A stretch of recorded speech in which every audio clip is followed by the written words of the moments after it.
पवनी येथे दिनांक 16 जानेवारी पासून उपजिल्हा रुग्णालयाचे काम सुरू करा या मागणीला धरून पवनी नागरी संघर्ष समितीतर्फे साखळी उपोषण सुरू आहे। या उपोषणाला पाठिंबा म्हणून वंचित बहुजन आघाडी भंडारा जिल्हा यांच्यातर्फे दिला असून पवनी येथे जाऊन त्यांनी पाठिंबाचे पत्र दिलेलं आहे। या प्रसंगी काम सुरू न झाल्यास 26 जानेवारीला आत्मदहन करणार आहे। त्यामुळे 26 जानेवारीच्या अगोदर उपजिल्हा रुग्णालयाचे बांधकाम सुरू करावे, नाहीतर वंचित बहुजन आघाडी भंडारा जिल्ह्यामध्ये आंदोलन उभा करेल, असे भंडारा जिल्ह्याचे जिल्हाध्यक्ष धनपाल गटपायले, जिल्हा संघटक डीजी रंगारी, जिल्हा महासचिव दिलीप वानखेडे, जिल्हा सल्लागार चरणदास मेश्राम, सदानंद रंगारी व इतर कार्यकर्ते या प्रसंगी उपस्थित होते।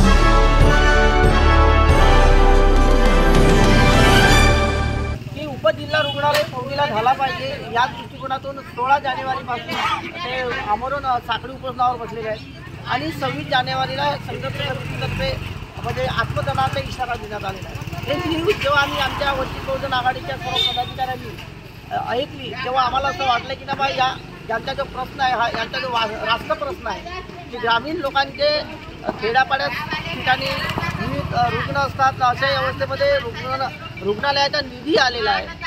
अशा पद्धतीची जर अवस्था असेल यातील राजकीय पुढारी प्रतिनिधी लोकप्रतिनिधी काय करतात आणि हा लवकरात लवकर व्हावा या दृष्टिकोनातून वंचित बहुजन आघाडीचा आम्ही पाठिंबा जाहीर करतो या समितीला। आणि शक्यतो लवकर लोकप्रतिनिधी असतील त्यांनी जागरूक होऊन उपजिल्हा रुग्णालय हा ग्रामीण रुग्णालय जो आहे तर तो त्याची अवस्था अजून खराब होऊन वरून त्यामध्ये रुग्णांची संख्या वाढत आहे आणि दिवसेंदिवस प्रश्न भेडसावत आहे आणि याला बगल द्यायची असेल तर चांगल्या प्रकारची सुविधा द्यायची असेल रुग्णांना तर आपल्याकडे निधी उपलब्ध आहे, सर्व गोष्टी आहेत। त्याला उपजिल्हा रुग्णालय ताबडतोब झाला पाहिजे या दृष्टिकोनातून सर्व लोकप्रतिनिधींनी प्रयत्न करावा, अन्यथा आमची वंचित बहुजन आघाडी तर पाठिंबाच आहे।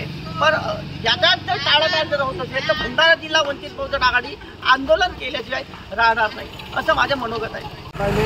वंचित बहुजन आघाडी जिल्हा अध्यक्ष या नात्याने आज इथं पवनी नागरिक संघर्ष समिती या उपोषणकर्त्यांना आम्ही सर्व वंचित बहुजन आघाडीचे जिल्हा पदाधिकारी इथं भेट देत आहोत। सांगायचे हेच आहे की 1 वर्षापासून इथं एक रुग्णालयांचा भूमिपूजन होऊन सुद्धा या सरकारने आतापर्यंत याची सर्व शासनाने जे निधी मंजूर करूनही सुद्धा इथं आजपर्यंत इथं बांधकाम सुरू झालेलं नाही आणि हे बांधकाम दुसरीकडे वळवण्याचं काम हे सरकार करत आहे। आम्हाला ह्या सरकारला या विचारायचं आहे की आज लोकांची जी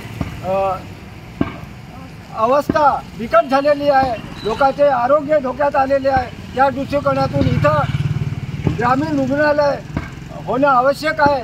त्या दृष्टिकोनातून आम्ही सर्व वंचितचे पदाधिकारी इथे आलेले आहोत आणि इथं जोपर्यंत आमचं हे रुग्णालयांचं बांधकाम सुरू होणार नाही तोपर्यंत आम्ही वंचिततर्फे इथं आंदोलन करणार आहोत असे मी सर्व वंचित बहुजन आघाडीच्या वतीने जाहीर करतो।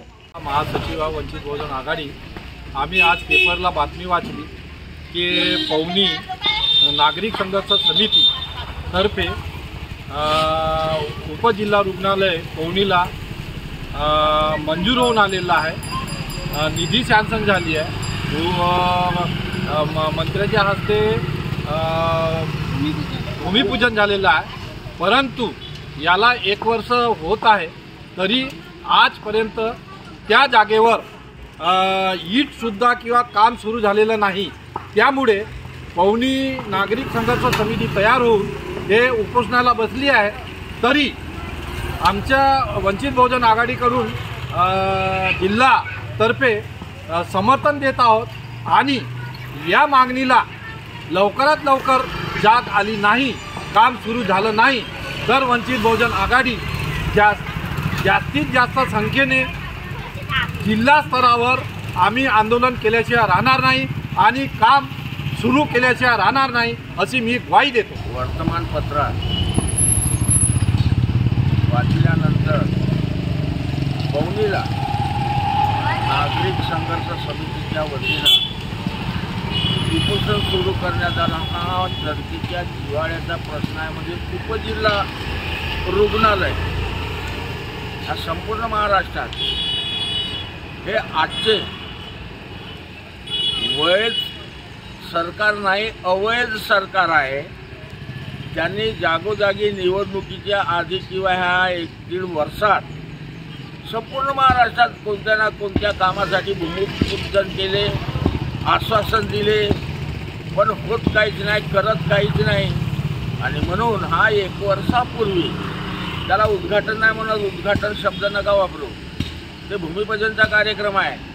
भूमिपूजनचा कार्यक्रम करण्यात आला, परंतु कुठं अशी अडचण आहे की त्या बांधकामाला सुरुवात झालेली नाही. कारण हा जिव्हाळ्याचा प्रश्न आहे, जनतेकरता ते उपजिल्हा रुग्णालय आहे. आणि म्हणून पवनी ब्लॉकमधील जे नागरिक आहेत त्यांच्यासाठी तो रुग्णालय आहे.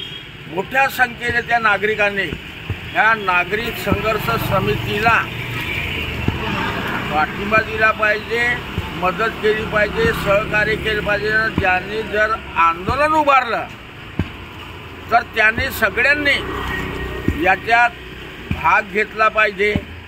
आणि त्यावेळेला आम्हालाही जर वंचित बहुजन आघाडीच्या पदाधिकाऱ्यांना कळवलं तर त्या आंदोलनात आम्ही सहभागी होणार. मी चरणदास मेश्राम माजी जिल्हा परिषद पदाधिकारी आहे आणि वंचित बहुजन आघाडीमध्ये मी एक सल्लागार आहे. आम्ही एवढंच या ठिकाणी आश्वासन देण्यासाठी नाही आलो, आम्ही व्हिजिटही लिहिणार आहोत. आणि पुढची दिशा नागरिक संघर्ष समिती जी ठरवेल त्याच्यासाठी सदैव आम्ही तयार राहणार. वंचित बहुजन आघाडीचे कार्यकर्ते तयार राहणार अशी या ठिकाणी हमी देतो.